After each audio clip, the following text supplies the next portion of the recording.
নমস্কাৰ মোৰ ইউটিউব চেনেললৈ আপোনালোকক স্বাগতম জনাইছোঁ। আহকচোন আজি আমি এটা নতুন ৰেচিপি বনাওঁ। ৰেচিপিটো হ'ল কাচকলৰ চপ। সাধাৰণতে আমি আলু চপ খাই ভাল পাওঁ, কিন্তু যিসকলৰ ডায়েবেটিছ আছে তেওঁলোকে খাবৰ ইচ্ছা থাকিলেও আলু চপ খাব নোৱাৰে। গতিকে মোৰ আজিৰ এই ৰেচিপিটো মই ডায়েবেটিছ থকা সকলৰ বাবে বনাইছোঁ। কাচকলৰ এই চপটো বনাবলৈ মই ব্যৱহাৰ কৰা সামগ্ৰী কেইবিধ হ'ল 3টা কাচকল, এটা সিজোৱা কণী, অলপ জালুকৰ গুড়ি, সোৱাদ অনুসৰি নিমখ, ভাজিবলৈ লৈছোঁ মই মিঠাতেল, অলপ ব্ৰেড ক্ৰাম্ব আৰু এটা কণী। কাচকলকেইটা মই বইল কৰি ভালদৰে ভাঙি তাত নিমখ আৰু জালুকৰ গুড়ি মিহলাই লৈছোঁ। এতিয়া ভালদৰে সানি মই এটা মিডিয়াম সাইজৰ বইল কৰি লৈছোঁ।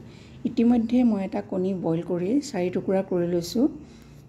কাচকলৰ বলটো অলপ সমান কৰি দি মই কণী এটুকুৰা দি আৰু অলপ মিশ্ৰণটো দি এটা চপৰ আকাৰ দিছোঁ। ইচ্ছা কৰিলে আপোনালোকে কণীটো দুফাল কৰিও বনাব পাৰে, কিন্তু তেতিয়া চপৰ সাইজটো অলপ বেছি ডাঙৰ হৈ যায় বাবে মই 4 ফাল কৰি লৈছোঁ।